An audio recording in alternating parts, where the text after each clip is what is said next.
Hola jóvenes, ¿qué tal? Muy buenos días, tardes, noches, depende de qué momento estés viendo el video. Bien, la finalidad de presentar el siguiente video será explicar un poco la dinámica que se trabajará para la siguiente semana. Principalmente, como pueden presenciar aquí, tenemos una presentación. Aquí. Como vemos, dice repaso parcial. Con esto vamos a cerrar lo que es el segundo parcial y continuaremos trabajando en lo que va a ser el tercer parcial en consecución. Bueno, ¿cuál es el objetivo de esta dinámica? Pues es principalmente realizar un repaso general de los temas realizados durante el parcial.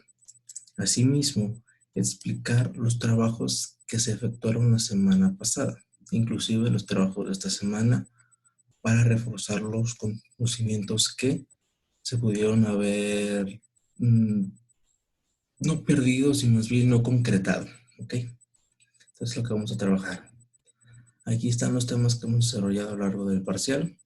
La dilatación térmica en sus tres tipos, la ley de los gases ideales, calor latente, calor sensible, fusión, la solidificación, vaporización, sublimación, ley de Coulomb, campo eléctrico, potencial eléctrico, intensidad de corriente eléctrica y el tema que trabajarán el día de hoy, que es fuerza eléctrica y ley de Ohm. Bien, ¿y en qué va a consistir? Durante este periodo de tiempo les voy a estar explicando los conceptos de cada uno de los temas que hemos trabajado. Posteriormente, al final, les voy a dejar las actividades que tendrán que realizar de acuerdo a la actividad que hemos hecho. No es mucho, entiendo que es muy difícil realizar las actividades prácticas en este momento, hablando de los problemas. Es por eso que sí, como se han percatado, las actividades que han realizado son más teóricas, estamos viendo lo que es teoría. Esperemos que en el momento que regresemos a clases ya poder explicar ahora sí todo lo que es la práctica o la elaboración de los problemas de cada uno de los temas que hemos trabajado las últimas 2 semanas. Bien, como lo vemos, la dilatación térmica es el aumento de la longitud o el volumen de alguna otra dimensión métrica que va a sufrir un cuerpo debido a que, como comentamos en clase, al aumento de temperatura. Tenemos tres tipos. Tenemos la dilatación lineal, que es cuando un objeto sólido se expande debido a que se le insertó o se le proporcionó calor, es decir, un cambio de temperatura para que esto pueda surgir nada más en una sola dirección, es decir, ya sea, como lo dice, hacia los lados, de derecha a izquierda o hacia arriba. Esas son las dos formas en las que puede ocurrir. También está la dilatación de área. Esta va a ocurrir cuando el incremento de la longitud se ve en las dos direcciones. Como lo vemos en la figura que está abajo, tenemos lo que es el área inicial y se le aplicó calor. Como vemos, se expandió no podemos decir a qué cantidad porque no las tenemos. Sin embargo, podemos percibir que hay un aumento de área. Si vemos, aquí, las flechitas rojas nos indican las direcciones en las que se incrementó las longitudes. De asimismo, hay unas líneas juntadas que nos mencionan que es la figura que está anterior, que estaba antes. Por lo tanto, la figura que nos queda es un poco más grande que la que estaba antes. Ahora vamos a la dilatación volumétrica, que esa va a implicar obviamente una variación en las tres dimensiones que tenemos, que es el largo, ancho y alto. Al aplicar calor, lo que hacemos es que las partículas se empiezan a expandir y por eso es que empieza a cambiar su tamaño y aumentarlo. Al contrario de que si le aplicáramos frío, esas tres dimensiones no aumentarían, sino disminuirían. Pero en este caso, como estamos hablando de hidratación térmica, estamos hablando de calor. Entonces vamos a aplicar fuego para que este elemento sólido empiece a cambiar su volumen. De estos temas trabajamos varios ejercicios, vimos las tres fórmulas, la fórmula de cada una, perdón. Asimismo, tuvieron que realizar una ficha bibliográfica, un formulario, junto con estas fórmulas, discúlpenme, y con las que tenían antes. Asimismo, con las que se van a trabajar a, a, a continuación o que ya trabajamos. Estas hay que tenerlas a la mano cuando se vayan a realizar el día del examen, porque obviamente van a trabajar problemas de este tipo. En el examen, bueno, más adelante les voy a decir cuál va a ser la dinámica de trabajar dentro del examen. También trabajamos la ley de los gases ideales. Esta nos dice que para dentro de una misma masa de gas o de un tipo de gas, existe una constante directamente proporcional a la presión. ¿Qué quiere decir? Que tanto la presión no va a cambiar o el volumen no va a cambiar. Vamos a ver, de aquí partimos de dos leyes, que fueron las que analizamos. Partimos de la ley de Charles, que esta nos menciona que es la relación entre la temperatura y el volumen de un gas. ¿Qué nos dice? Por ejemplo, dice, corresponde a las transformaciones que experimenta un gas cuando la presión es constante. ¿Qué quiere decir esto? Bueno, aquí tenemos la fórmula que es N igual a PB, P por B entre RT. Aquí tenemos que N va a ser el número de moles, P es la presión del gas, V es el volumen del gas, R es la constante de los gases ideales. Como si recordarán anteriormente, yo les comenté que esa constante de gas ideal no cambiaba, siempre era la única que nunca va a cambiar dentro de mi fórmula, esa siempre va a estar. Y la T, que siempre va a representar la temperatura y que siempre tiene que estar dada en grados Kelvin. Ahora bien, si vemos, tenemos mi fórmula, pero lo único que no va a cambiar aquí van a ser dos cosas. La R, que va a ser la constante, y la P. Aunque la presión te la den, lo único que va a cambiar va a ser el volumen de mi alimento. Como vemos aquí, aquí al lado tenemos una figura que es un globo. Antes el globo estaba más pequeño. ¿Estamos viendo? Sin embargo, se le aplicó más presión y lo que hizo fue cambiar su forma. ¿Ok? ¿Qué quiere decir esto? Que el volumen y lo que es la temperatura siempre va a cambiar en este caso. Sin embargo, la presión es la que no cambia en ningún momento. Hay una relación entre volumen y temperatura, que es la que se está trabajando dentro de los globos. Si checamos los dos globos deberían tener la misma presión. Sin embargo, lo único que va a cambiar es tanto el volumen como la temperatura que haya dentro de cada uno de ellos. Por otro lado, tenemos la ley de Boyle, que esa, al contrario de lo que me dice la ley de Charles, en esta la temperatura se mantiene constante. Aquí trabajamos, como si vemos, la presión y el volumen. ¿Por qué no trabajamos temperatura? Porque la temperatura es una constante que nunca va a cambiar. Entonces, aquí no se involucra la temperatura. Tenemos la presión y el volumen. ¿Por qué? Porque vamos a buscar o a ver la variación entre lo que es presión y volumen.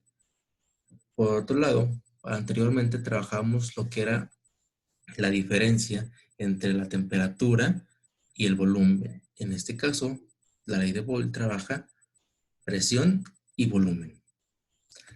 Lo vemos aquí. Por ejemplo, en la primera, las partículas están un poco más dispersas. ¿Por qué? Porque tienen un volumen más amplio, es decir, que tienen la capacidad, tienen un espacio más grande. Por ejemplo, al otro se le aplicó más presión. Al presionar más, lo que hacemos es, en la redundancia, presionar y hacer que el espacio que el objeto tenga sea más pequeño. Por lo tanto, las partículas van a estar más unidas a diferencia de las otras. Tenemos los tipos de calor. Vimos dos, el calor latente y el calor sensible. El calor latente sabemos que es la cantidad de calor, de energía que un cuerpo requiere para que una sustancia cambie de fase, es decir, de sólido a líquido o de líquido a gaseoso. Esa va a ser. Pero el calor sensible es aquel que recibe un cuerpo o un objeto y hace que aumente su temperatura sin afectar su estructura molecular. Bueno, un ejemplo de calor sensible más sencillo, por ejemplo, todos tenemos un celular a la mano. Cuando lo tomamos, nuestra energía, la energía que emanamos, se está concentrando en el celular. Al usarlo una gran cantidad de tiempo, lo que logramos es que este objeto se empiece a calentar. Y al calentarse, se provoca que esto tenga un calor sensible. ¿Por qué sensible? Porque es a través de, este fue a través del tacto. Pero por ejemplo, tenemos aquí, en la imagen tenemos dos vasos de agua, a diferente temperatura. Podemos dejar un vaso al aire libre con una temperatura. Ponemos agua fría, ponemos un vaso de agua natural, así natural, le ponemos al sol. ¿Qué va a pasar con esto? La temperatura del vaso, o del agua, mejor dicho, va a empezar a subir. Es decir, que va a haber un cambio de temperatura, pero no estamos afectando la estructura molecular. Sigue siendo agua. Sin embargo, si nos vamos al calor latente, como el ejemplo que tenemos hielos, una charola con hielos y una cafetera. La cafetera, si vemos, le está echando el vapor de agua a la charola y está calentando, lo que provoca que los hielos empiecen a derretir. Ahí estamos afectando, sí, la estructura molecular que teníamos del elemento. Es agua, sin embargo, la estructura molecular es totalmente diferente. Teníamos cubos de hielo que son sólidos y los convertimos a líquido. Esa es la diferencia entre calor sensible y calor latente. Cualquier duda que tengan en cualquier momento, mándenmela a través de Edmodo y yo se la resuelvo sin un pendiente. Vamos a ver los procesos de cambio de estado de materia. Recuerden que vimos 4, que es fusión, vaporización, sublimación y solidificación. Pues la fusión, como lo vemos, es el estado en el que un sólido pasa a estado líquido. Un ejemplo claro, los hielos derritiéndose. Ese es un claro ejemplo. Bueno, más adelante les explico toda la dinámica. La solidificación es cuando el estado líquido, un agua, se convierte en un estado sólido, pasa a ser lo que es el hielo. La vaporización, que es el estado del estado líquido al estado gaseoso, cuando cuando ponemos a hervir el agua, empieza ese punto de evaporación. ¿Qué es lo que empieza a hacer el agua? Se empieza a convertir en vapor, es decir, ya en lo que es un gas. Y empieza a emanar. Eso es la vaporización, que es el cambio de estado líquido al estado gaseoso. La sublimación es casi igual a lo que es la vaporización, sin embargo, es un cambio de diferencia. Este es del estado gaseoso del sólido, al estado gaseoso, pero sin pasar al estado líquido. Por ejemplo, lo que tenemos aquí en esta imagen es hielo seco. El hielo seco, cuando lo ponemos a una temperatura ambiente, lo que empieza es a convertirse en gas. Como vemos aquí, alrededor de ese hielo empieza a haber un gas. Eso se debe a que se está exponiendo al calor. Cuando el hielo seco se expone al calor, se empieza a convertir en un gas. Eso es lo que pasa. Asimismo, trabajamos la ley de Coulomb. La ley de Coulomb, que fue nombrada así por el físico francés Charles Coulomb y fue enunciada en 1785. Asimismo, esta ley es muy importante dentro de la electroestática porque sí cimienta las bases de esta.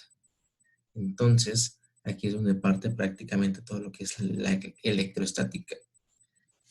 Si bien este es el primer tema que aboca la segunda unidad, es muy importante que los conocimientos queden sólidos para trabajar a futuro. Ya he revisado sus trabajos también. No hay que quedarse nada más con la información que yo les doy, hay que investigar un poco más para que esta información sea más fructífera y sea más benéfico para ustedes. Bien, la ley de Coulomb. Prácticamente la ley de Coulomb me trabaja lo que son las fuerzas eléctricas. Para resumir todo lo que tenemos aquí arriba, vemos acá, me dice que cargas eléctricas iguales se van a repeler y cargas diferentes se van a atraer. Eso es lo que trabajamos con la ley de Coulomb. Y es lo que nos dice en mayores palabras.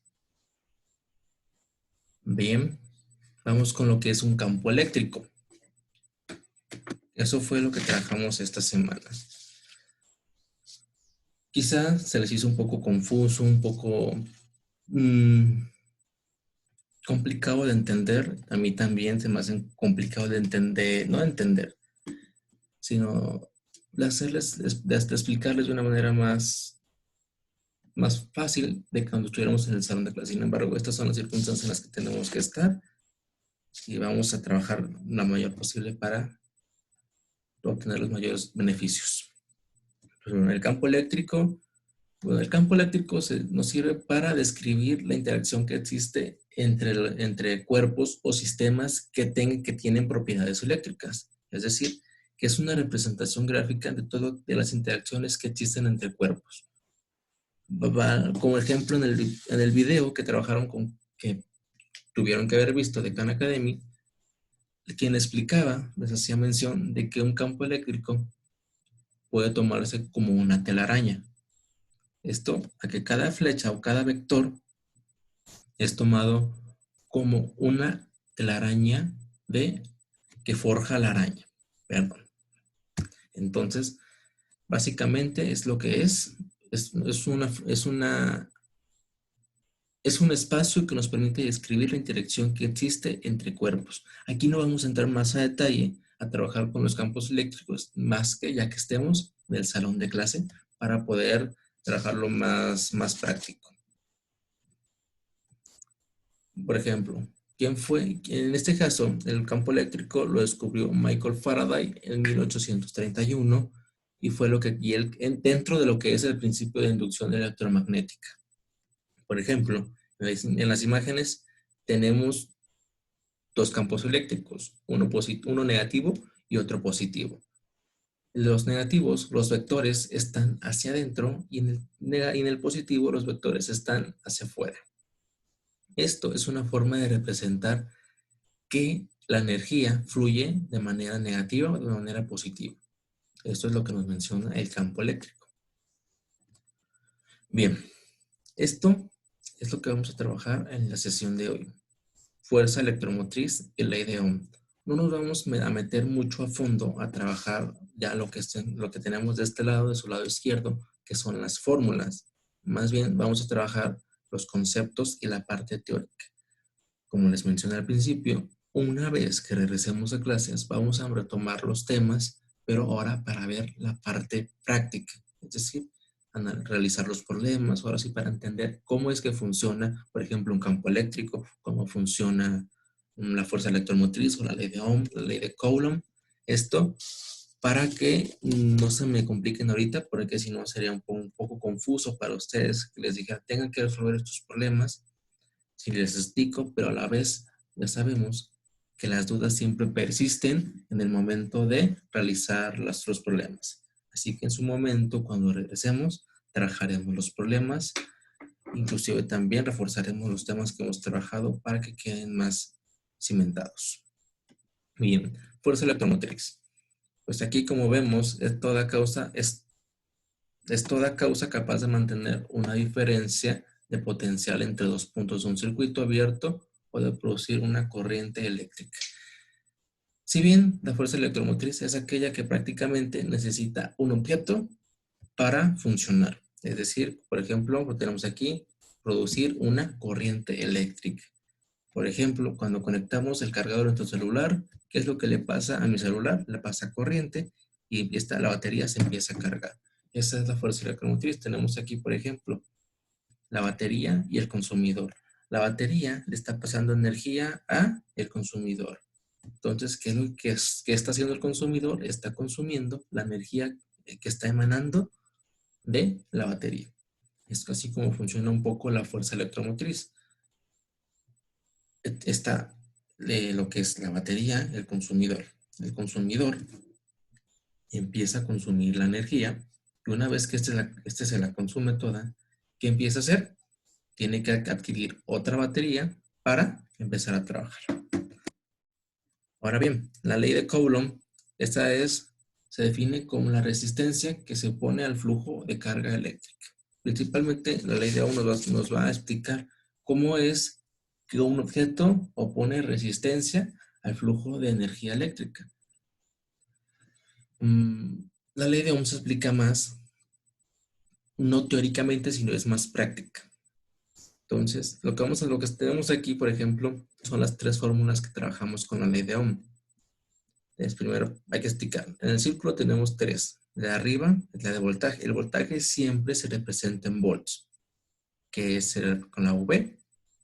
La R es la resistencia de un cuerpo al flujo de energía y se va a representar en ohms. Y su símbolo está aquí entre paréntesis. Ese es el que hay que trabajar. Y la I, perdón, que es la corriente eléctrica que fluye. Y esta siempre se va a representar en amperes. Las fórmulas las tenemos ahí, que es voltaje va a ser igual a resistencia por corriente. Resistencia es igual a voltaje entre corriente y corriente es igual a voltaje entre resistencia. Esas son las tres fórmulas que tendremos que trabajar. Sin embargo, como les acabo de mencionar, vamos a dejar un poco ahorita lo que es la teoría, perdón, la práctica, y la teoría es la que vamos a estar realizando. En algún momento en que yo sienta que es oportuno trabajar lo que es la teoría, lo voy a hacer. Sin embargo, antes de esto tendremos que, no sé, nos pondremos de acuerdo para realizar una sesión en vivo y empezarles a explicar. Así que en los documentos que les suba, que tienen aquí, dentro de la asignación, va a haber una pequeña encuesta en la cual me tienen que contestar, me tienen que decir en qué momento pueden realizar una sesión en vivo, en dado caso de que se requiera. Si no, lo dejamos así. Esperemos que el día 20 de abril ya podamos regresar a clases. Esperemos, ojalá y sea así. Con todo gusto empezamos a regresar y con más actitud y energía para trabajar. Bien, ahora viene la parte triste. Las actividades. En este caso tenemos dos actividades que realizar. Para el día de hoy tenemos que entregar lo que es esto. Visualizar los videos. Hay unos videos que la asignación tiene y hay que visualizarlos y con ello vamos a realizar una infografía. ¿Qué es lo que tiene que llevar la infografía? Principalmente que me explique qué es la fuerza electromotriz y qué es lo que me enuncia la ley de Ohm, que eso es lo que tienen que trabajar el día de hoy. En caso de que los videos no se vean, les voy a poner los links abajo porque ya se han suscitado varios conflictos por este tipo de cosas, que el navegador no permite visualizar lo que es el video. Asimismo, hay que realizar las páginas 75 y 76 del libro del texto. No es muy difícil, es una sopa de letras y hay que buscar unas definiciones. Es muy sencillo. Esas dos primeras actividades hay que adjuntarlas en un solo archivo Word. Por favor, el archivo que que tenga su nombre, el nombre de ustedes, para que, por ejemplo, José Enrique Celis Arellano. Esto con la finalidad de guardarlos y que no se me confundan con otros más. Bien, otra actividad más que se presenta el lunes 30 de mayo. En el caso de segundo A, me la presentan el martes. El martes. Y segundo B la presenta el día lunes. ¿Qué consiste? Es un portafolio de evidencias, es decir, con todas las actividades que trabajamos en segundo parcial. Esto para poder llevar o cubrir lo que es la parte de lo que es el proyecto. Por las prisas, se nos olvidó trabajar lo que es el proyecto, perdón, a mí se me olvidó trabajar lo que es el proyecto.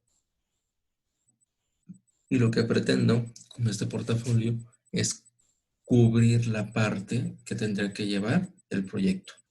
La estructura que tiene que tener el portafolio, obviamente está aclarando. El portafolio tiene que ser de manera digital. La portada con datos generales, nombre de la escuela, nombre del alumno, número de lista principalmente, grado, grupo, asimismo, nombre del maestro y fecha de entrega, que para segundo A quedamos que es martes 31 y para segundo B lunes 30. El índice hay que enumerar las actividades. Cada grupo les asigné el número de actividades. Ellos ya tienen que tener ustedes las actividades. Y hay que plasmar una introducción. En esa introducción hay que plasmar qué es lo que contiene el portafolio. Ya sabemos que son actividades, pero hay que explicar un poco de qué temas estamos trabajando. Bien, en las actividades tienen que tener un formato. Principalmente la vamos a enumerar. Actividad 1, punto, ponemos el tema. Por ejemplo, actividad 1, dilatación térmica lineal. Ok, ese es mi título. Y luego viene la imagen de la actividad que se realizó. Una actividad por hoja. Ok, si son 5 imágenes, una imagen por hoja. Después, una conclusión de la actividad. Al final, ya que puse todas las imágenes, toda la actividad, escribo una conclusión de lo que es mi actividad. Por ejemplo, en esta actividad aprendí lo que es la dilatación lineal y bla, bla, bla, bla, bla, bla. Eso para que pueda servir como lo que es su proyecto. Entonces, como les mencioné, ya que puse todas las 11, 10, 11, 12 actividades que son, escribo una conclusión general. Es decir, ¿qué es una conclusión que me abone o que me concentre todos los temas trabajados? Por ejemplo, ¿en qué me puede ayudar la ley de Coulomb, los procesos de cambio de materia, todos los temas que trabajamos? Todo esto tiene que llevar una tipografía. ¿Okay? Todo el texto tiene que estar en Arial 12. Arial 12 y los títulos en negritas, por favor. Interlineado 1.5 y todo justificado. Esas son la tipografía que necesito que tenga su documento. Esto ya sabemos, es un portafolio de evidencias. Hay que darle la seriedad como cualquier otro trabajo que presentemos. Cualquier duda, escríbanmela en el modo y yo en el momento que pueda se las voy a contestar. Será lo más pronto posible, como siempre lo he hecho. Si ya es más tarde, después de las 3, ahí sí me tardo un poco porque tengo otras actividades que realizar. Entonces, me quedo a sus órdenes. Espero que se encuentren muy bien y seguiremos trabajando.